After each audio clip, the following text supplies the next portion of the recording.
perasaan Ibu sebagai merekrut Pak Firly, apakah sesuai dengan ketika mereka di fit and proper test di Pansel, Bu?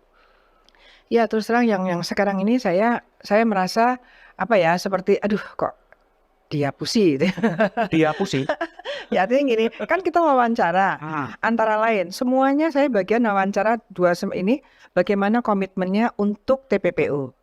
Jadi ternyata kan juga yang sekarang sangat lamban, TPPU-nya nggak ada. Padahal waktu diwawancara semuanya oke gitu kan. Ya, kita pokoknya di Indonesia menurut saya sekarang ini rasa-rasanya untuk apapun, untuk pemilihan itu tidak bisa percaya sama semuanya. Saya merasa ya minimal sekarang ya, namanya juga pelanggaran hukum, kemudian jabatan itu sesuatu yang berkaitan dengan gejolak sosial, gejala sosial. Artinya apa? Sekarang yang kita bilang oke, belum tentu juga ke depan oke. Itu kan job seeker juga akan kita lihat betul-betul job seeker. Kalau di satu tempat kepengen lagi ya nggak apa-apa, misalnya ada. Tapi kalau semua pansel dia ikut, semua seleksi dia ikuti, ya kita mikir-mikir juga gitu Cari ya. lowongan kerja ya? Iya, dan kita tidak mencari orang yang cari kerjaan. Kita mencari, ini kan berat di KPK itu. Revisi undang-undang itu memang didesain oleh elit-elit politik negeri ini. Oh, kalau saya bilang sih iya dong. Pak Jokowi akan dihormati banyak orang kalau dia berani mengambil langkah evaluasi peradilan, reformasi, perintahkan kepada Menko Polhukam.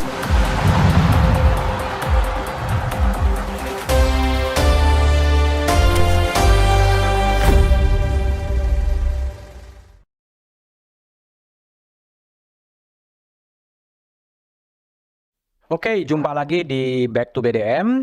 Hari ini saya akan berbincang ya, soal masa depan pemberantasan korupsi di Indonesia. Dan saya dan tamu saya kali ini adalah orang yang menurut saya ya patut bertanggung jawab terhadap kondisi Komisi Pemberantasan Korupsi, karena tamu saya inilah yang ikut merekrut pimpinan-pimpinan KPK yang ada sekarang. Isunya memang menjadi menarik ya. Seharusnya KPK di era Firly Bahuri itu akan berakhir masa jabatannya pada 20 Desember 2023. Tetapi kemudian Mahkamah Konstitusi membuat sebuah putusan yang menurut saya agak mengejutkan, karena memperpanjang masa jabatan pimpinan KPK dari 4 tahun ke 5 tahun, meskipun sekarang masih pro kontra apakah putusan itu berlaku sekarang atau berlaku kemudian. Lalu juga saya akan membincangkan dengan tamu saya adalah soal nasib, soal perampasan aset yang sudah diajukan oleh Presiden ke DPR yang juga belum terlalu jelas ya. Tamu saya ini adalah Bu Yenti Garnasih. Malam, siang, pagi Bu. Selamat all day long ya. All day long ya. Bu Yenti ini salah seorang yang pernah saya wawancara di tahun 2003. Beliau adalah seorang doktor pertama di bidang pencucian uang. Iya Bu ya? Betul. Kok milih pencucian uang Bu? Nah itu. Saya sebetulnya awalnya tidak milih ke sana, tapi kemudian ketua program saya Pak Irman minta bahwa dokter pencucian uang itu belum ada. Tapi ada alasannya juga. Ternyata tahun 95 saya ikut delegasi negara yang saya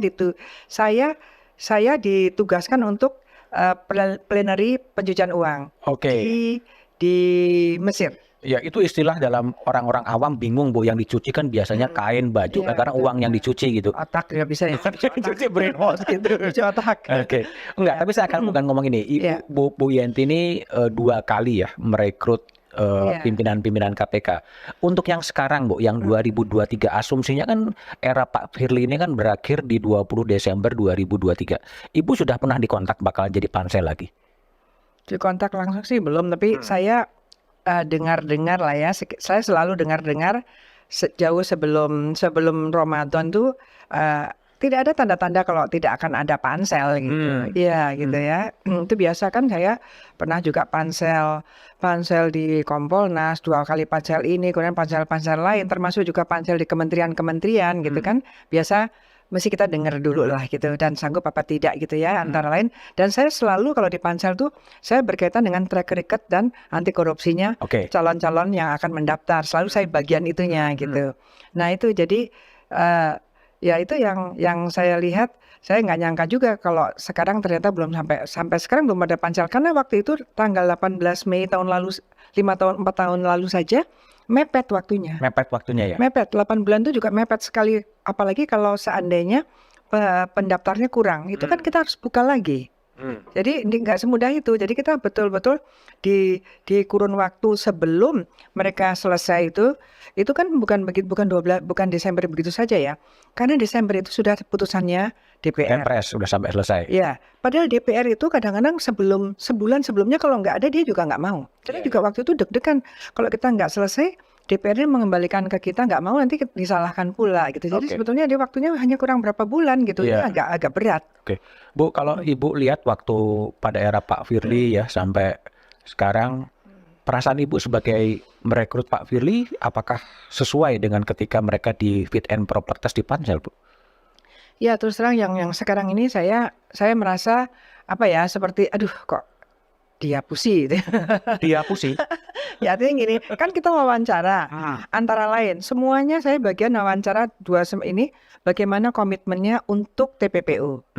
Jadi ternyata kan juga yang sekarang sangat lamban, TPPU-nya nggak ada. Padahal waktu diwawancara semuanya oke gitu kan. Nah artinya aduh pikiran ya. Tapi saya berpikir juga gini, merekrut itu seperti orang mau menikah gitu ya. Pada waktu menikah oke, tapi di perjalanan terus dia caranya ribut kan ya bukan tanggung jawabnya penghulunya lah. Karena waktu itu semua data ya oke dari 20 itu. Tapi sampai ada komisioner yang kemudian mengundurkan diri ya karena problem etik ya. Iya. Ya itu baru ya sampai mengundurkan diri. Harusnya bukan mengundurkan diri, diundurkan juga kan. Iya kan? Ya ini kalau ingin bersih gitu ya, kalau dugaannya etik itu kan etiknya etik yang bagaimana ya? Etik itu kan macam-macam etiknya waktu itu adalah menerima sesuatu yang di Lombok gitu kan kalau nggak salah ya. Harusnya kan yang bersangkutan juga merasa bahwa kalau enggak ya gimana gitu ya, nggak bisa didiamkan begitu saja. Itu kan juga jadi problem ya. Menurut saya etik itu kan banyak sekali. Ada etis yang kemudian melanggar etik itu ternyata berujung kepada pidana. Itu ya harus pidana. Ya termasuk salah seorang komisionernya kemudian juga memilih untuk mengundurkan diri kan menjelang sidang etik menjatuhkan putusan. Nah itu harus kita pikirkan juga ya.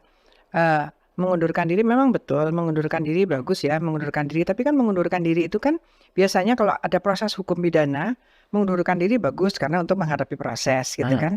Tapi bukan mengundurkan diri untuk mengelak pertanggungjawaban gitu. Itu juga harus kita juga harus evaluasi tentang hal itu. Jadi nanti jangan sampai kalau ada apa etis saja apa tidak gitu. Jadi etis dan mengundurkan diri kalau memang harus ada kode etik proses ya harus dijalankan dong gitu ya. Jangan nanti semua orang begitu mau ada apa langsung mundur. Itu juga kurang bagus untuk kedepannya siapapun yang akan menjabat itu.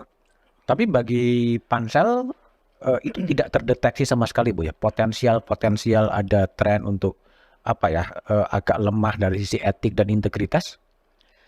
Ya kan sudah sedemikian rupa. Kalau dari integritas itu kan dan potensi manajemen kan kita pakai rekrutmennya kan pakai psikologi itu dasar dari itu. Kemudian masukan masyarakat juga gitu ya. Ya itulah makanya ya memang tidak menjamin betul ya. Makanya yang paling penting adalah waktu fakta integritas itu sebetulnya. Dan kita kan juga sampai ke 20 sebetulnya. Dari 20 kita serahkan 10 ke presiden kan gitu ya. Artinya di 20 itu juga nggak ada harus 10 kapan tuh juga enggak. Di 20 itu kan kita itu pansel itu kan kepanjang tanganan presiden. Ya.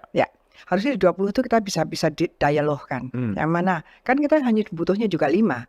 Hanya untuk 5 itu kita kirim 10 ke DPR. Sebetulnya kalau dari 20 kemudian diambil 5 sebenarnya bisa saja ya. Tapi yang akan datang juga perlu juga kita jemput bolanya lebih gitu ya. Orang-orang yang baik-baik gitu kita hire juga gitu. Karena kadang-kadang kita kurang stok. Beberapa kali itu kita memperpanjang yang dulu. Karena orang yang bagus-bagus nggak mau daftar. Nggak itu mau juga daftar. problem. Iya. Tapi kalau kembali lagi kalau kita berefleksi soal misalnya dalam kasusnya pada era terakhir era Pak Firly ada Bu Lili Pintauli Siregar yang kemudian mengundurkan diri. Kalau Ibu refleksikan ini semata-mata karena people change, ya, orang itu kemudian berubah ketika jadi komisioner atau seperti apa sebetulnya? Jadi ya memang kan antara lain ya waktu di psikologi itu kan dengan jabatan ini nanti di KPK kita kan harus lihat kedewasaannya juga. Karena apa, nanti posisi mereka tiba-tiba, apalagi ketua KPK tiba-tiba yang kemudian bisa bersanding dengan presiden. Nah, ini ada masalah-masalah lain ya. Apakah kekuatannya nanti itu udah kita tanyakan juga di psikolog. Apakah dia dalam bahasa Jawa kuat jabatan apa enggak gitu ya. Nah, itu juga kita tanyakan sebetulnya. Tapi kan iming-iming itu kan jalan terus. Memang betul-betul kita harus sekarang betul-betul melihat yang betul-betul selesai dengan dirinya dalam terutama berkaitan dengan integritas untuk menerima sesuatu, membolehkan atau tidak membolehkan sesuatu. Itu namanya penyuapan atau gratifikasi. Terutama tentang itu. Ibu nggak kecolongan buat sebagai pansel? Oh iya, saya merasa ada sejak yang pertama juga saya merasa ada kecolongan pasti gitu kan. Tapi di mana ya gini loh Mas. Iya. Jadi setiap tahap itu kan ada ya bertahap. Iya, iya. Ada beberapa hal yang kita nggak bisa sendiri. Lah nilainya tinggi terus ya. Saya saya harus curiga dengan Iya, iya. vendor-vendor itu. Walaupun saya juga tiba-tiba curiga juga jangan-jangan ya. Jangan-jangan nggak bisa ke panselnya. Kita pokoknya di Indonesia menurut saya sekarang ini rasa-rasanya untuk apapun untuk pemilihan itu tidak bisa percaya sama semuanya. Saya merasa ya minimal sekarang ya namanya juga pelanggaran hukum, kemudian jabatan itu sesuatu yang berkaitan dengan gejolak sosial, gejala sosial. Artinya apa? Sekarang yang kita bilang oke, belum tentu juga ke depan oke. Apa yang di internasional katakan ini paradigmanya, yang sekarang kita oke. Dan untuk negara kita belum tentu cocok nanti ya itu jadi kita menurut saya emang harus evaluasi terus. Ya. Betul. Makanya kalau ada perpanjangan 5 tahun lagi mana evaluasinya gitu. Itu bahaya sekali. Oke, jadi masuk tadi Ibu cerita Mahkamah Konstitusi minimal 5 hakimnya ya. 5 hakimnya menyetujui agar pimpinan KPK ini kemudian diperpanjang masa jabatannya 5 tahun ya, 5 tahun sampai 20 Desember 2024 lah. Alasannya disamakan dengan komisioner lembaga lain. Ibu melihat argumentasi itu gimana? Ya sangat tidak make sense ya, nggak masuk akal itu, nggak ada kok keharusan semua 5 tahun ya. Jangankan seperti itu kan, di antara satu lembaga yang satu aja bisa akan membuat anak lembaga itu ada yang ini 3 tahun, ini 4 tahun. Apalagi berkaitan dengan KPK. KPK ini kan beda dengan yang lain yang dibayangkan oleh orang-orang bidang itu. Karena apa? KPK itu kan ad hoc loh, apapun itu ad hoc. Karena sebetulnya kan polisi, jaksa kalau dia udah kuat, ini bisa nggak ada juga. Atau posisinya beda, tidak lagi penegakan, tidak lagi penindakan juga, tetapi hanya pencegahan. Kan kita sudah tahu itu di dalam konvensinya. Harusnya kan gitu. Jadi bagaimana menginginkan sesuatu yang sama atas sesuatu yang tidak sama? Kan tidak sama gitu kan. Bahkan kita memikirkan ini evaluasi. Apalagi dia juga berbeda dengan kepolisian yang jaksa yang jelas-jelas memang karir ya. Nah, ini kan tidak. Ya, saya kira tidak itu kan bisa jadi yang dipilih juga mungkin kan memilih itu dengan waktu yang mepet itu juga tidak selamanya. Mas Budiman tahu nggak waktu saya ketua pansel itu saya kan minta track record sampai muda. Saya ditelepon loh dari Amerika. Nanti ya nggak tahu yang nyuruh siapa. Sampai umur berapa kamu akan melihat seseorang itu? Dari Amerika? Ya, sampai umur berapa kamu melihat seseorang gejala perilakunya?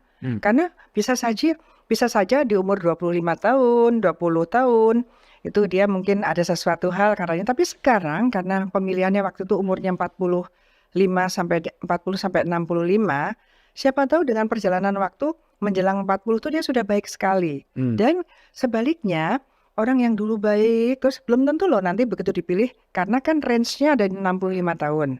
Nah, jadi itu pun saya dipantau. Saya memasang semua harus ngetik. Ngetik kan kita pasang, kalau tertutup itu, ditelepon malam-malam, bahwa kenapa harus pakai laptop? Anda mau mencari tukang ngetik atau mencari komisioner yang mempunyai visi misi. Karena Anda membuka range, Indonesia membuka range sampai 65 tahun. Orang 50 tahun sampai 65 tahun itu udah jadi bos, udah jarang ngetik juga, bisa jadi kan. Nah itu masuk akal juga. Akhirnya tengah malam itu saya ganti semua, boleh pakai laptop, boleh pakai tulis tangan. Karena saya takut sekali bagaimana nanti dipersalahkan atau salah mencari orang. Ya waktu itu memang yang itu menang betul-betul saya rahasiakan dengan pasal yang lain karena nanti mereka panik kan kurang sehari. Jadi saya malam itu dengan Deputi 5 ya waktu itu di Seknek dari jam 8 malam setelah dia telepon sampai jam 4 pagi itu kita bekerja karena kan kertas itu harus dicap-cap itu. Itu sampai yang namanya ketua pansel itu seperti itu pertanggungjawabannya. Iya. Kok sampai bisa ditelepon gimana ceritanya? I don't know, nggak tahu. Oke. Ya, jadi dia mengatakan memang saya dulu risetnya dikirimnya waktu TPPU kan ke Washington University, and then Seattle, dan Washington Post waktu itu sering dengan saya. Jadi, pokoknya saya dikenal lah. Saya curiganya gini, saya curiga, wah jangan-jangan nih ada calon-calon yang punya channel kesana nelpon gitu. Saya malah berpikir apapun mas, saya kebetulan kan udah 30 tahun lah berbicara berbicara tindak pidana, intelijen. Jadi pikiran saya juga, apapun bisa terjadi ini.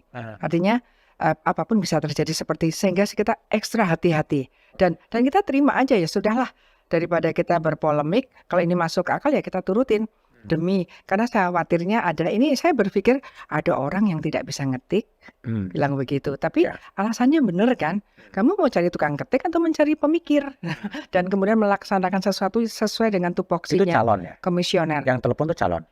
Ya saya berpikir bukan media. Oh media, jurnalis. oh oke. Ya, jadi saya berpikir ini ada calon yang punya hubungan bocorin dengan segala cara. Jadi saya selalu penuh kecurigaan dengan mereka itu. Apapun karena ya saya kan Sudiman, saya ini perempuan tapi pikiran saya selalu apa nih modus-modus ini. Iya. Bu, kembali lagi ke perpanjangan 5 tahun. Ini kan sebenarnya pimpinan KPK di era Pak Taufikur Rahman Ruki sampai sekarang kan 4 tahun ya. Baru sekarang juga kemudian ada wakil ketua KPK yang minta kepada MK untuk diperpanjang jadi 5 tahun gitu. Yang Ibu baca apa sih sebetulnya? Ya aneh ya. Kalau nggak salah pernah dari 3 menjadi 4 kan? Ya, setahu gue hanya 4 terus. Iya betul. Tapi yang 3 pun yang minta bukan yang bersangkutan kan. Nah ini kan dan waktu itu sudah dong awalnya kan 3. Saya berpikir awalnya kan pemikiran kebijakan nasionalnya kan 3 tahun pas-pasan gitu. Karena kalau terlalu lama di situ terlalu juga banyak, kalau mau ya nanti dievaluasi tadi kan. Ya berdasarkan evaluasi. Kalau evaluasi buruk ya jangan dipanjang-panjang. Itu kan kesempatan. Karena orang kan changes gitu ya, suka bisa perubahan kan selalu ada. Nah, yang aneh adalah kenapa baru sekarang, baru waktu menjelang orang udah ribut-ribut akan ada pansel. Panselnya sudah terlambat. Karena waktu kami aja Mei itu udah terlambat. Yang waktu itu udah terlambat. Termasuk 10 tahun yang lalu itu pun itu udah terlambat. Jadi udah terlambat, udah ribut kok belum ada pansel. Tiba-tiba kita pansel yang perempuan semua itu. Yang kemarin juga terlambat. Lah kok tiba-tiba. Dan yang bersangkutan ini kan tahu bahwa ketika kita pilih, janjinya dia itu ya 4 tahun. Enggak etis dong. Kan janjinya kan memenuhi semua aturan fakta integritasnya ya untuk 4 tahun. Dan pansel juga untuk kurun waktu 4 tahun loh. Termasuk psikolognya loh nantinya. Jadi yang 4 ke 5 tahun kalau ada hal-hal yang menyimpang itu juga di luar kendali yang memberikan penilaian, karena penilaian itu juga berkaitan dengan ini masa waktu untuk sekian, ini begini itu ada di dalam di fakta integritas itu mereka sudah menandatangani masa jabatan sampai 4 tahun. Menandatangani apapun sesuai dengan aturan itu. Artinya aturan itu kan aturan 4 tahun ya. Bahkan aturan yang 4 tahun itu juga tidak berubah kan walaupun undang-undangnya baru. Yang ada 50 tahun itu kan untuk yang calon-calon yang lain. Pikiran kita kan gitu. Menurut saya di situ tidak etis dan 5 tahun terlalu panjang. Dan kalau mau disamakan jangan mendua. Nanti ingin dilebihkan dari fungsi dan jaksa dianggap dianggap extraordinary function gitu ya. Tapi di satu sisi pengen sama gitu kan kurang bagus lah itu. Tapi kalau Ibu melihat di balik putusan Mahkamah Konstitusi ini apa kok tiba-tiba 5 hakim menyetujui perpanjangan menjadi 5 tahun? Apakah semata-mata panselnya terlambat, ya, kemudian nggak ngejar, atau tahun politik sehingga gaduh, atau apa sebetulnya? Kalau saya melihat ya nggak tahu, tetapi penilaian kan kita sekarang sebetulnya apapun itu kan harus testing of the water itu kan tetap ya. Itu kan nanti akan dilihat dan apapun yang diambil policy oleh negara dalam bidang apapun harusnya lihat reaksi masyarakat. Ya kan, karena bagi saya tetap yang namanya nilai keadilan, pandangan apa yang ada di negara ini tetap adalah berkaitan dengan pandangan batinnya masyarakat yang paling banyak, gitu kan? Ya, bahwa hukum itu juga bukan dibuat-buat, hukum itu adalah dibuat sesuai dengan rasa keadilan masyarakat. Kalau saya boleh mengutip Carl von Savigny dari Jerman juga, itu bahwa das Recht wird nicht gemacht, aber es ist wird nicht dem Volke. Bahwa das Recht dalam hal ini, berhukum itu tidak bisa dibentuk dengan cara dibuat-buat, tetapi haruslah terbentuk, dibentuk, kemudian diimplementasikan sesuai dengan dem Volke, rasa keadilan masyarakatnya. Itu nampak, itu secara naluri itu nampak. Semua orang juga tahu kalau namanya memperkosa itu apapun alasannya itu adalah itu terasa. Itu terasa. Seperti ini juga terasa. Orang akan curiga ya. Saya pun Mas Suliman tanya, saya nggak tahu tapi saya punya kecurigaan. Kecurigaan saya adalah saya malah curiganya kayaknya ini awal-awalnya tidak. Awal-awalnya tidak. Kecuali Pak Gufron mungkin karena ada ukuran umurnya belum. Tapi kan dia sudah tahu sejak undang-undang KPK ini ada. Kenapa? Dan tidak apa-apa kan? Ya nanti tambah setahun lagi kan? Tambah 1 periode kan bisa. Satu. Kedua adalah masa sih menilai diri kita sendiri bahwa kita sangat layak dan kemudian kita akan tambah setahun. Kan nanti habis itu baru ikut pemilihan lagi dan saya pasti bisa. Rasanya kok ya nggak di situ ya.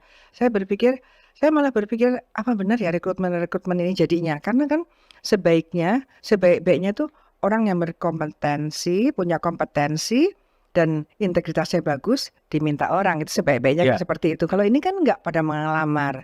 Jadi waktu itu kami kadang-kadang berpikir gini. Job seeker ya? Job seeker. Waktu itu bilang, oh ini job seeker. Kita selalu melihat, ini daftar di sini, daftar di sini, daftar di sini. Itu juga kita perhitungkan.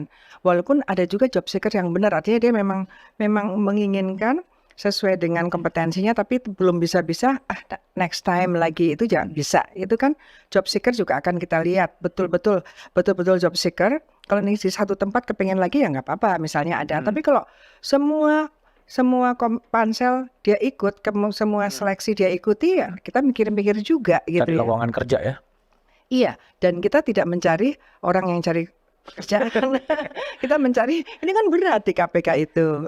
Ya tapi kembali lagi Bu, memahami Mahkamah Konstitusi yang kemudian 5 hakim menyetujui perpanjangan 5 tahun, 4 hakim menyetujui, tidak menolak lah, tetap pada 4 tahun gitu. Tapi sekarang debat yang muncul adalah ini mau berlakunya kapan sih? Iya, ya makanya kan gini, bahwa keputusan ini berlaku pada saat diputuskan. Kan memang itu diucapkan itu keputusan ini. Keputusannya dan masalahnya kan keputusannya itu kan kalau Mahkamah Konstitusi harusnya kan hanya menyatakan permintaannya ini konstitusional atau tidak. Okay. Itu saja kan. Iya. Tidak boleh menciptakan undang-undang di sana, itu tugasnya legislatif kan gitu. Nah, ya, kalau orang meminta salah ya boleh saja kan. Yang paling salah adalah yang mengabulkan, ya kan? Kok caranya mengabulkan juga sangat individual ya, sangat individualistis untuk yang bersangkutan. Sementara ini adalah berbicara tentang undang-undang yang di judicial review oleh MK dan itu berkaitan dengan namanya undang-undang kan putusan yang banyak sekali yang terwakili di DPR lah gitu. Nah, tapi ini kan atas nama dirinya sendiri gitu ya di situ kan. Tapi yang lain-lain kan ikut menikmati. Iya, itu juga jadi apa jangan-jangan karena dia yang paling muda dia aja gitu ya, yang lainnya ikut menikmati gitu ya. Jadi hati-hati juga loh, ada yang sudah 2 kali. Kan Alexander. Berarti dia bisa 9 tahun. Potensi untuk tidak benar karena terlalu lama. Sementara kita berbicara anti korupsi itu antara lain bahwa hati-hati dengan satu kedudukan yang agak lama karena power yang lama tends to corrupt. Nah itu kan berarti kan nggak konsekuen. Dan kalaupun iya sangat tidak pas diberlakukan pada, ya memang berlaku tapi kalau diberlakukan pada komisioner ini kan nggak pas. Oke, berlaku tapi bukan untuk komisioner ini. Ya. Untuk komisioner yang akan datang tuh agak Nggak pantas masuk lah. akal ya. Masuk akal, pantas, patut lah. Nah kita sekarang kelihatannya harus berbicara banyak tentang kepatutan. Jangan apa-apa undang-undang. Patut dulu. Jadi kalaupun orang harus mundur juga patut apa enggak. Kalau memang masalah tidak patut ya mundur aja, nggak usah sampai diberhentikan misalnya Ya. gitu. Tapi proses tetap jalan kalau memang harus proses Ya. gitu. Tapi kemudian tadi seperti Bu Yanti katakan biasanya kan memang Mahkamah Konstitusi kan biasanya hanya menyatakan satu pasal itu bertentangan dengan konstitusi gitu kan. Atau dalam tapi sekarang masuk dalam urusan makanya masa jabatan pun menjadi domain Mahkamah Konstitusi ya. Iya, jadi intinya artinya gini, mungkin kan diambilnya equality before the law kan, Oke. semua orang persamaan sama di depan hukum. Nah disamakan makanya 5 tahun sama yang lain komisioner 5 tahun menjadi 5 tahun itu kan bukan, ya kan? Karena kalau begitu semua aturan di Indonesia yang tidak 5 tahun Salah. inkonstitusional dong. Iya dong, Ya. kalau gitu kan. Padahal kan tidak begitu, disesuaikan dengan kebutuhan, kan gitu.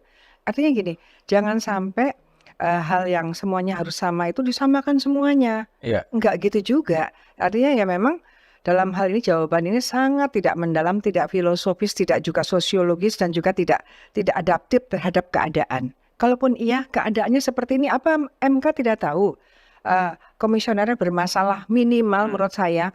TPPU-nya nggak jalan semua dan saya sebagai ketua panselnya bicara terus kok kenapa nggak TPPU? Misalnya Mardhani Maming lah, sudah dipidana sekian 10 sekian berapa itu. Kemudian harus bayar 100 atau berapa miliar itu. Kan tidak bisa bayar, maka baru kemudian dinaikkan TPPU-nya.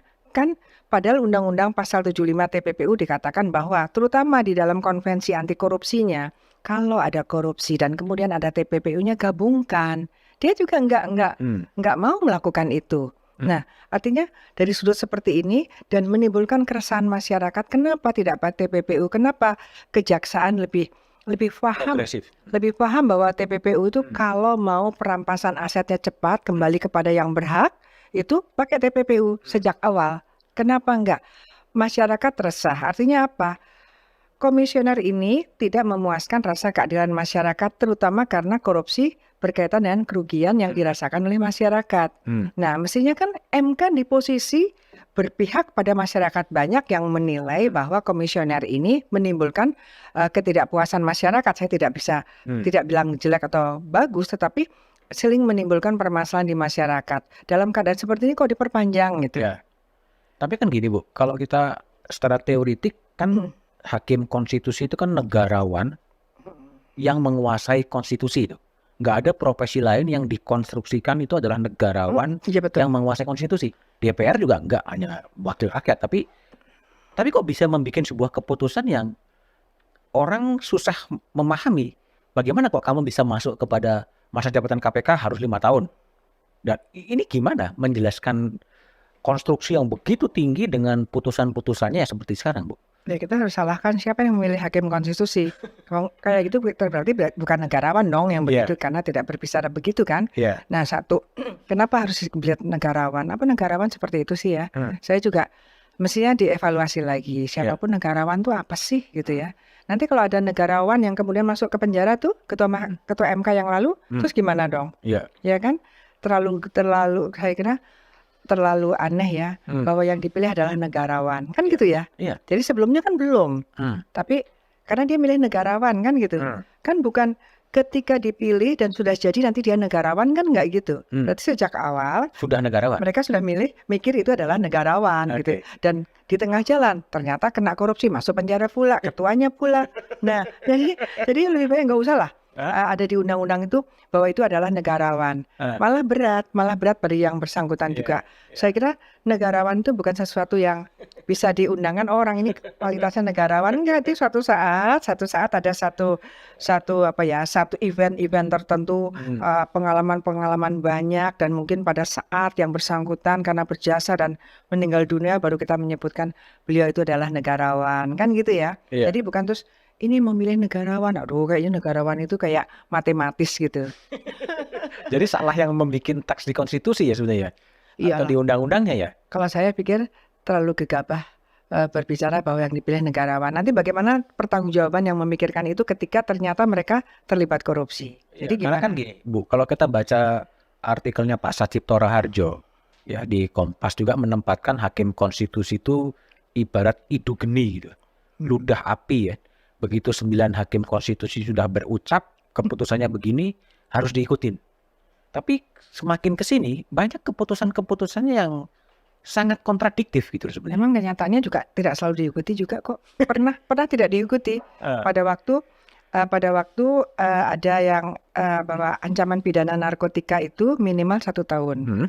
Kan itu 1 tahun, kemudian tetap berlaku 1 tahun karena hakim-hakimnya nggak mau. Karena hakim-hakim mengatakan kok minimal 1 tahun ya. Padahal kadang-kadang orang ini tidak terlalu ini. Jadi mereka maunya terserah mereka lah berapa bulan dan sebagainya gitu ya. Tidak diikuti. Terus kemudian tentang berkaitan dengan dapat dipidananya korupsi itu karena antara lain dapat merugikan keuangan negara dan merugikan keuangan negara. Dan kemudian undang-undang dianulir oleh MK bahwa dapat menimbulkan kerugian negara itu tidak konstitusional. Padahal itu penting sekali. Jadi karena di dalam KUHP itu ada yang namanya potensi. Potensi itu ada. Jadi ini juga jadi sekarang itu tidak bisa ada korupsi kalau tidak ada kerugian negara. Oke. Padahal tidak harus. Jadi misalnya pernah ada korupsi, bank meminjamkan uang kepada BUMN tertentu atau kepada ada kaitannya dengan orang pemerintahan lah, gitu, tanpa agunan. Ya. Ya itu kan itu udah potensi kan, harusnya begitu aja sudah masuk gitu. Ya, kalau kembali ke putusan MK Bu sekarang, udahlah diputuskan bahwa pimpinan KPK 5 tahun, DPR bereaksi, ya, Presiden juga masih diam. Ini sebaiknya gimana nih? Apakah dibiarkan gitu saja? Apakah putusan MK diikuti itu saja? Dan sebaliknya DPR juga mengancam, ya udah kalau gitu nanti masa jabatan lu aku kurangin juga gitu. Iya. Nah ini kan saya pernah dengar kan DPR kan gerah dengan MK ya. Betul. Bisa-bisa dihapus tuh undang-undang itu kan. Betul. Bisa-bisa kita nggak punya MK lagi. Betul. Ya artinya Betul. jangan arogan juga gitu Ya. kan. Nah itu bisa jadi seperti itu. Nah kemudian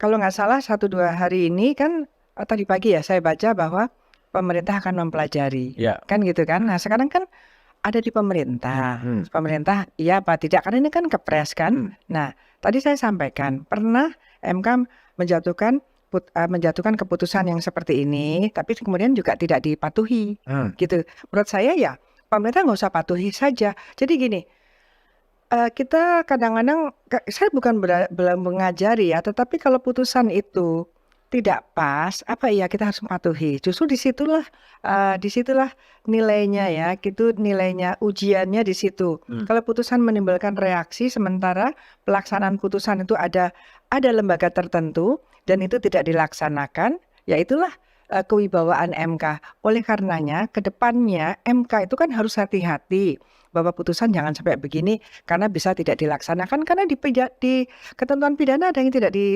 diabaikan karena. Tapi kan bukan putusan MK itu legally binding.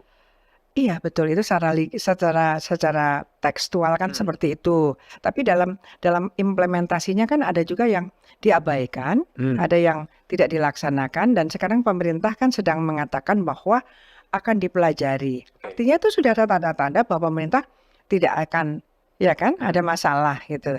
Saya tidak tahu, saya bukan orang tata negara, tidak tahu mekanismenya di tentang MK-nya. Tetapi dalam implementasi, menurut saya bisa saja pemerintah menafsirkan bahwa bukan untuk yang sekarang dan sekarang sekarang bikin panselnya cepat-cepat. Menurut saya sih begitu. Enggak, kalau saya lihat kan sekarang menjadi kuat-kuatan gitu ya. Kuat-kuatan secara politik ya. Maksudnya saya gini, ketika MK kemudian memperpanjang masa jabatan pimpinan KPK, kemudian DPR bereaksi. Ya kalau gitu nanti saya akan potong juga masa jabatanmu. Ya, ketika sekarang muncul informasi yang beredar, apakah Mahkamah Konstitusi akan memilih proporsional terbuka atau tertutup, DPR juga bereaksi. Kalau gitu ya akan saya kurangi lagi masa jabatanmu. Sehingga yang terjadi adalah sebuah pertarungan kekuatan lembaga negara yang basisnya nggak ada sebetulnya. Itu gimana masa depan bangsa ini kalau semuanya menjadi politik kekuasaan jadi panglima. Iya, jadi mereka itu sudah lupa lagi dengan rakyatnya ya, bahwa apapun yang mereka akan jabat, apapun yang akan jadi program tuh bukan untuk mereka sendiri tapi untuk rakyat. Mereka melupakan yang sangat esensial bahwa apapun yang diprogramkan, apapun yang dipilih, apapun lembaga itu adalah untuk kepentingan rakyat banyak. Ya, yang rakyat yang terbanyak lah boleh dikatakan, bukan rakyat banyak, bukan rakyat saja karena mereka juga rakyat, tapi mereka inginnya beda dengan rakyat yang banyak. Kalau kita melihat bahwa Jeremy Bentham ya, karena dia pakar yang tujuannya adalah kegunaan, utility dan Utilitarian. ya itu kan dia pakarnya bagaimana sih yang paling bagus, yang paling berguna adalah yang dikatakan bahwa yang paling banyak ya dari yang terbanyak. Jadi dikatakan bahwa yang paling happy itu ya yang paling happiness itu ya harusnya adalah yang paling banyak. Yang happy dalam artian happy ya, sampai digunakan kata happy di sana artinya betul-betul yang dirasakan rakyat ya, bukan yang sejahtera atau apa happy. Ya. Oke, itu soal jadi kalau Ibu menyarankan ya artinya kalaupun tidak dilaksanakan nggak apa-apa, artinya kan memang itu berlaku pada KPK berikutnya ya, dan segera dibentuk panitia seleksi gitu ya.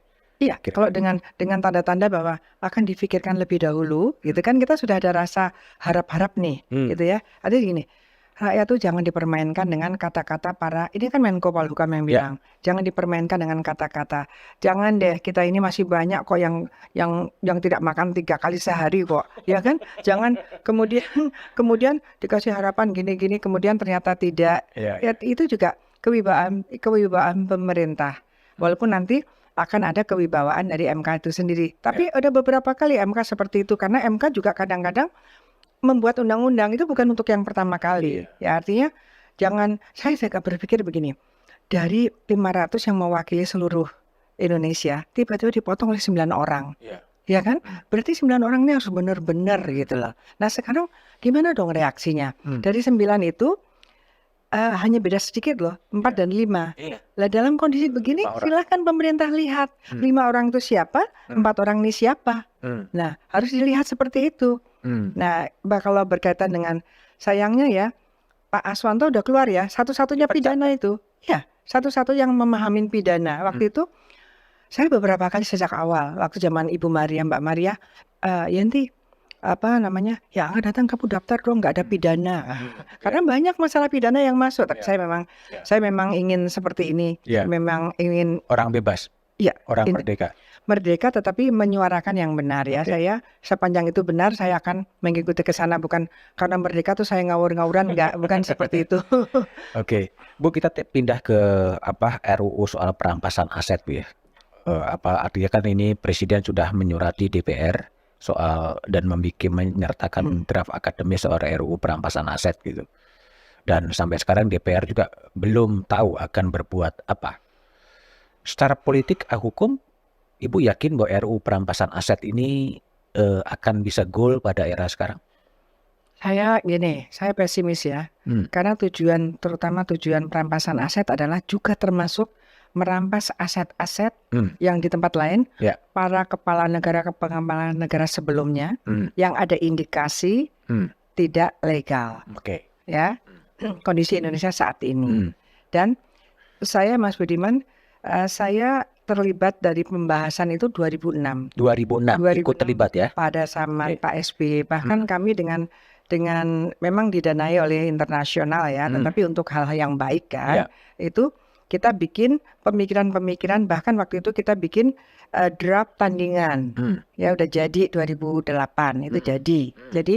Nah di sana antara lain intinya itu memang pada akhirnya merampas kalau putusan pengadilan dikembalikan ke yang berhak atau kepada negara kalau korupsi kan gitu.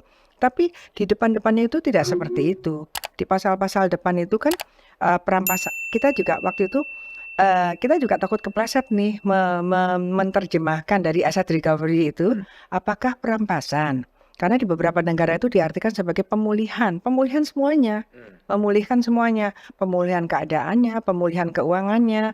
Jadi misalnya korupsinya jembatan, udah uangnya diambil kembali, harusnya kembali ke negara, bukan Kementerian Keuangan, kementerian yang menangani Jabatan. korupsi ini, iya PUPR atau apa gitu kan. Itu sudah ada sejak inisiatif Stolen Asset Recovery yang ada di dunia yang akan bantu. Indonesia nggak mau masuk juga waktu itu. Kenapa Indonesia nggak mau masuk STAR inisiatif itu? Karena STAR boleh mengatakan aset-aset yang ada di luar negeri yang dipermasalahkan karena korupsi, kami akan bantu. Tapi dikembalikannya hanya untuk kesejahteraan, untuk kesehatan, untuk pendidikan dan sosial. Nggak mau Indonesia. Padahal mereka akan jadi artinya apa? Artinya ada resistensi untuk mengambil uang dari siapa untuk kemana. Di Indonesia gitu. Ada resistensi.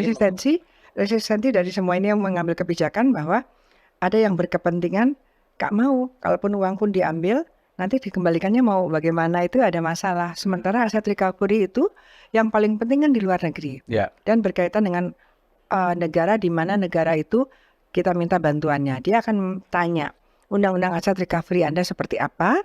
Kalau sudah disita, mau untuk mana? Nah, tapi sebelum itu, karena kita punya LHKPN misalnya, dan kita juga harusnya sudah punya illicit enrichment. Jadi untuk pejabat-pejabat tertentu, komisioner yang dibentuk tertentu yang per tahun dan setelah selesai jabatan-jabatan tertentu, presiden itu kan bukan orang nanti bertahap jadi presiden kan enggak. Itu jabatan yang per periodik. Nah, itu yang paling diincar. Ketika 5 tahun berapa hartanya? Oke. Nah, itu akan dicari. Ketika nggak bisa membuktikan dengan mekanisme gugat perdata oleh penegak hukum, namanya gugatan. Seolah-olah perdata, tapi yang menggugat adalah hanya penyidik dan penuntut umum. Itu mereka yang bersangkutan harus bisa membuktikan. Membuktikan bahwa kita mengatakan atas hasil penyelidikan kita begini, dan mereka kalau mau berdebat silahkan di sana. Yang di gugatan tuh mereka harus menjelaskan bahwa harta saya yang sekian banyak ini karena saya menjabat sekian lama ini dari ini. Saya kira di situ apalagi menjelang pemilu, saya nggak yakin. Tidak yakin. Nggak yakin RUU perampasan aset itu bisa jadi undang-undang. Nggak yakin. Kalaupun jadi pasti lemah. Pasti yang gitu-gitu nggak ada. Sudah kedengaran kan bahwa dalam hal koruptornya itu atau orang yang diduga korupsi itu kemudian dalam proses tertentu meninggal dunia, maka harusnya kan dirampas dengan persetujuan ahli waris. Lah, masa gitu sih? Dengan persetujuan ahli waris itu gimana ceritanya gitu?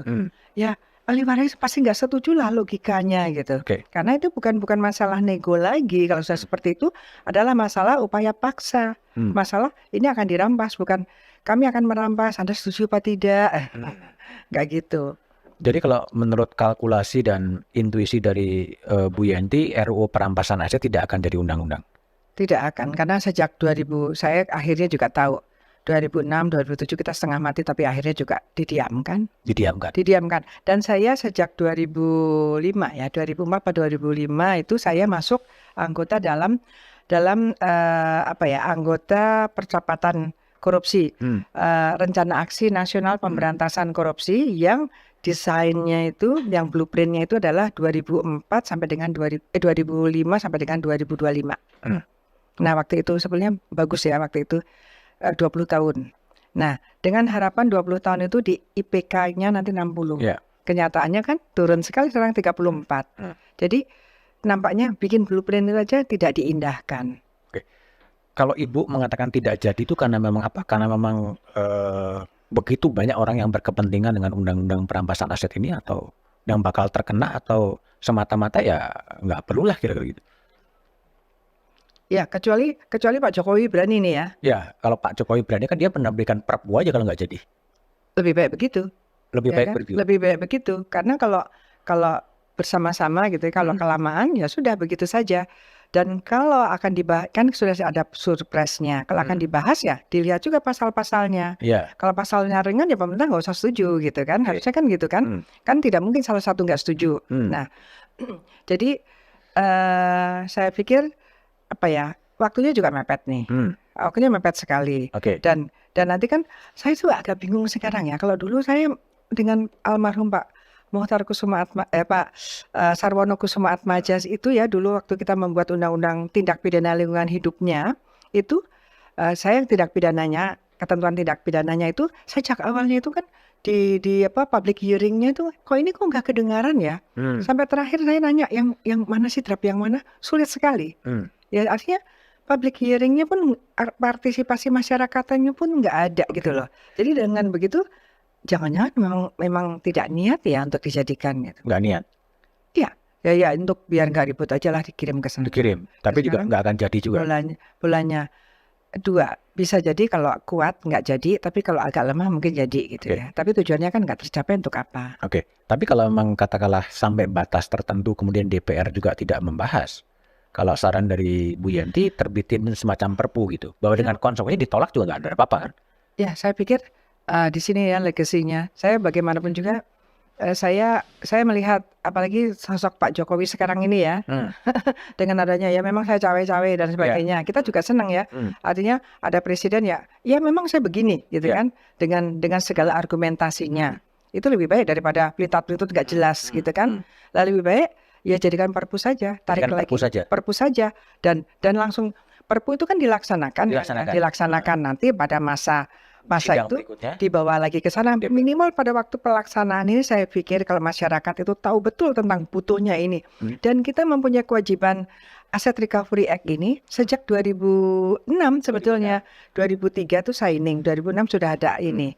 Dan sebelumnya juga soalnya sudah ada sejak tahun berapa? 98 ya waktu cikal bakalnya KPK. Itu kan harusnya udah ke sana. Ya kalau kita lihat dari dinamika yang ada mulai dari Ketua Komisi 3 DPR yang mengatakan lobbynya jangan di sini dong ke ketua umum partai politik dong kira-kira gitu.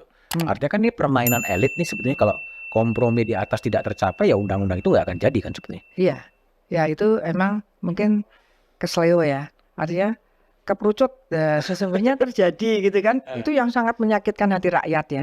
Ya artinya berarti bukan perwakilan rakyat, kita ini perwakilan para ketua umum, ya kan?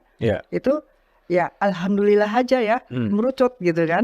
Jadi kita tahu dan itu tidak bisa dianulir tarik kembali dari rakyat nggak bisa.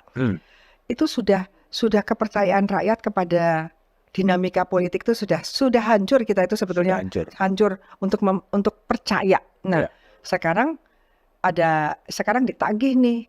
Ada pertaruhannya apakah tetap akan masyarakat dalam posisi tidak percaya bahwa kita tuh selalu dikelabuhi ya, saya nggak mau bilang dikibulin, nggak enak ya, selalu dikelabuhi ya janganlah. Kita sudah semakin maju, jadi jangan semakin nganggap kita tuh nggak tahu apa-apa, karena ya mungkin masyarakat tidak berbuat apa-apa, tapi bahwa dia merasa tidak terwakili dan itu kemudian menimbulkan ketidakWibawaan pemerintahan itu akan melekat dan itu tidak bagus untuk kedepannya. Terutama kalau kita mau memberantas korupsi yang seperti ini ya sudahlah, kita mau negara ini mau kemana, itu bahaya sekali. Oke. Tapi kalau menurut pandangan Ibu, Bu, yang banyak menekuni isu korupsi, merekrut pimpinan-pimpinan KPK yang memberantas korupsi, bangsa ini serius memberantas korupsi? Ya ya mungkin ya seriusnya tidak semuanya ya. Artinya ada yang serius, ada yang nggak, pilih-pilih ya. Tapi korupsinya sedemikian masifnya, keseriusannya menjadi dipertanyakan. Karena dengan korupsi yang banyak sekali, kenapa tidak penindakannya tidak masif gitu kan, menimbulkan serius yang mana gitu kan. Makanya saya selalu mengatakan, KPK selalu mengatakan tidak mau TPPU karena kita harus hati-hati. Nah, hati-hati itu nggak usah diomongkan. Yang namanya penegak hukum jangankan menangani korupsi, menangani pencurian baju juga hati-hati, nggak bisa iya kan? Nah, hati-hati juga bukan berarti lamban. Menurut saya ya KPK lamban, yang sekarang ini lamban sekali. Karena kata kunci kejahatan ekonomi terutama korupsi adalah cepat. Nah itu, jadi kalau sudah cepat ya itu sudah dianggap itu bagian dari ingredientnya hati-hati ya repot kita. Artinya ini jadi jangan mudah berbicara ya, hanya kata-kata yang tidak ada maknanya. Kalau kita dalami itu bahaya sekali ngomong hati-hati, ternyata itu adalah tidak cepat berarti dari lamban. Dan itu menjadi berita bagus untuk suburnya korupsi. Bu, kalau Ibu udah lama berpengalaman ya sebagai juga dosen, sebagai ikut dalam rekrutmen komisi-komisi negara, ikut dalam draft undang-undang gitu. Kalau saya tanya, apa sih sebetulnya masalah yang paling menjadi akar masalah bangsa ini sehingga bangsa ini tidak bergerak maju seperti katakanlah Korea Selatan atau mana gitu? Morally corrupt. Morally corrupt. Hmm. Itu menjadi akar masalah bangsa. Ya, selalu ada. Selalu ada titipan ini, selalu ada selalu ada ini jangan ini yang saya rasakan. Saya beberapa kali terus terang di KUHP saja. Kan itu emang bagus ya, dinamis gitu. Pernah kita akan menggolkan satu pasal. Udah oke, tiba-tiba ada telepon atau apa disampaikan bahwa ada salah satu menteri mengatakan ini di drop aja. Gitu. Sampai ada gitu ya dari kementerian tentu saja. Saya kan saya betul-betul akademisi ya, tim ahli yang akademisi. Saya bilang, so what gitu loh. Emang kenapa? Gitu kan? Artinya masih ada itu ya mental-mental bahwa ada titipan ini loh, ya kan gitu. Dan kemudian hampir kehilangan kepercayaan. Siapa sih sebetulnya yang benar-benar amanah gitu ya, benar-benar amanah bahwa tidak menyalahgunakan kewenangannya, tidak melawan hukum karena dia punya jabatan terutama itu. Itu dulu. Setelah itu baru nanti kan menerima suap. Karena menerima suap juga kan itu namanya dia sebenarnya kan melawan hukum. Ya. Karena suap itu nggak boleh diterima, ya kan? Sebetulnya itu hanya karena bedanya apa pasal itu karena yang di sini kalau menerima suap belum tentu merugikan keuangan negara kan gitu ya. Dan unsur kerugian keuangan negara itu juga dipermasalahkan di internasional. Ada orang udah melawan hukum, ada orang diuntungkan. Kenapa harus membuktikan kerugian negara? Ya. Logikanya kalau ada orang melawan hukum dan ada yang diuntungkan, pasti ada yang rugi lah. Itu kita dibilang too much dan itu menghalangi percepatan untuk kita membongkar korupsi itu. Jadi memang masih masih ada morali gitu ya, morali. Kalau masalah pembuatnya, pemikirnya, draft akademiknya, itu bisa dikejar kok, bisa dikejar. Ini yang pemahaman ini tinggal browsing, di negara lain ini seperti ini, kita lihat konvensinya ini kan kita pikirkan bisa. Tapi kalau kita sudah berbicara tentang di lingkungan itu, baik pembuat undang-undangnya maupun yang pejabat-pejabatnya, kalau sudah punya moral yang korup itu bukan harus korupsi ya. Korup artinya tunduk dengan ini, tidak amanah, itu morally, so that saya mengatakan morally corrupt itu memang di situ. Dan masih sekarang orang Indonesia itu masih dalam tanda kutip masuk pada gila jabatan itu loh. Saya gitu ya. Sehingga kadang-kadang menghalalkan segala cara untuk mendapatkan jabatan-jabatan tertentu. Nah, itu yang dalam hal ini mungkin kepada presiden atau kepada kepala-kepala kementerian atau lembaga yang akan merekrut itu harus mencari betul-betul orang-orang yang bukan mencari jabatan, tapi akan menjabat itu karena memang dia mampu dan dia dipercaya. Gitu. Itu permasalahan. Kalau saya tanya Bu, jadi kira-kira kalau negara lain di luar Indonesia yang kira-kira itu menjadi sejalan dengan cita rasa Bu Yanti Karnasi, negara mana? Sebetulnya kan gini ya, kita tuh agak susah disamakan ya. Kalau kita mengatakan kita nyamakan dengan Hong Kong ya tidak bisa, kan kecil sekali dan waktu itu memang dia di bawah persemakmuran, gitu ya. Kalau kita melihat jumlah penduduknya ya harus kita melihat ke India, gitu. Kalau kita melihat sosiologis antropologisnya, saya kira agak susah kalau kita sentralnya ke barat, gitu. Karena kan kita punya, makanya pembuat undang-undang, pelaksana undang-undang itu juga harus melihat antropologinya. Ya seperti sekarang misalnya terus terang aja benar ya, anak-anak sekarang umur anak adalah dari 16 dari KUHP menjadi 18, walaupun kemarin karena setelah undang-undang dibuat, ternyata kan setelah Januari itu banyak fakta-fakta bahwa ternyata anak-anak di bawah 18 tahun itu kan kecil-kecil sekali gitu kan. Artinya apa? Memang gejala sosial itu sangat dinamis. Artinya bukan saya pelin-pelan, tapi ternyata apa yang saya katakan sekarang cocok untuk sampai sekarang belum tentu cocok ke depannya dengan gejala yang memang ekstrim. Nah, jadi saya kalau saya begini saja, konvensinya kita lihat penerapan di negara lain, kita lihat kondisi di Indonesia. Gitu. Jadi saya walaupun paradigmanya adalah memidana tuh nggak usah lama-lama katanya gitu, tapi Indonesia kelihatannya harus lama. Ya Bu, kelihatannya ya kalau memang paradigma, karena itu kan pemikiran jangan terlalu lama di penjara itu kan 20 tahun yang lalu. Nah, keadaan yang dipikirkan 20 tahun yang lalu baru kita okekan kemarin itu kelihatannya nggak cocok lagi untuk sekarang gitu. Menurut saya sih untuk Indonesia masih perlu penjara lama, penjaranya juga jangan disuka miskin untuk korupsi gitu ya, dan juga perampasan itu. Oh, oke. Oke. Kalau dari sisi tokoh Bu, apakah di dalam negeri atau di luar negeri yang Ibu cukup kagumi, siapa Bu? Kalau di luar negeri ya siapa ya? Ya banyak sih sebetulnya ya. Saya banyak dengan segala ininya ya. Misalnya kalau Presiden Amerika, Presiden Amerika tuh yang saya senang tuh siapa yang dibunuh di Kennedy? bukan yang dibunuhnya di waktu di tempat tempat drama itu, Lincoln Oke. ya. Saya senangnya waktu itu adalah bagaimana ketika ditanya apakah Bapak Presiden membaca surat-surat kaleng dan sebagainya. Enggak, ngapain surat kaleng saya baca ya. Jadi itu membuat tidak usah terlalu sensitif lah kalau ada kritik gitu. Oke. Ya kan? Apa enggak, saya langsung buang karena dia yakin bahwa apa yang akan dia putuskan dan itu ada forum yang ada. Kalau orang memberikan surat kaleng apa itu gitu kan, dia sendiri tidak menunjukkan Jati diri. jati dirinya, untuk apa kita respon gitu. Itu saya suka lah. Ada beberapa yang ya saya terutama ya penerima Nobel itu ya saya tentu saja, karena itu kan dia hanya untuk kepentingan itu, bahkan juga pada waktu menerima juga kadang-kadang tidak hadir gitu. Tidak suka dengan orang yang ingin tampil gitu. Dulu Mas Budiman saya nggak mau loh. Waktu saya sering nulis awal-awalnya kan diminta foto, saya nggak mau. Ngapain foto? Nggak usah lihat sayanya, tapi pemikirannya saja. Tapi belakangan kan tidak boleh semuanya harus ada foto. Kan gitu, jadi Iya.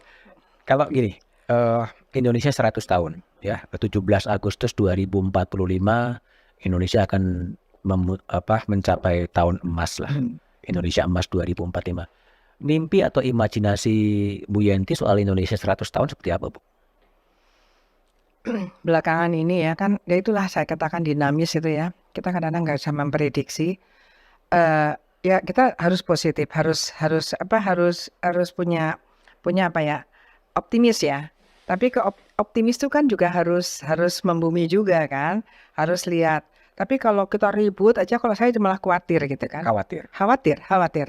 Karena contoh-contoh banyak kan, dulu di masa lalu Uni Soviet bisa pecah, ya kan.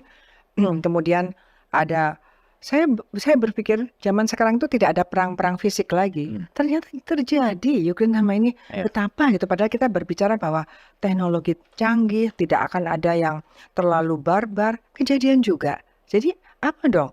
Belum lagi kok kondisi global ya, kondisi geografi. Nah, maksud saya kondisi dunia quality dunia saja sudah turun.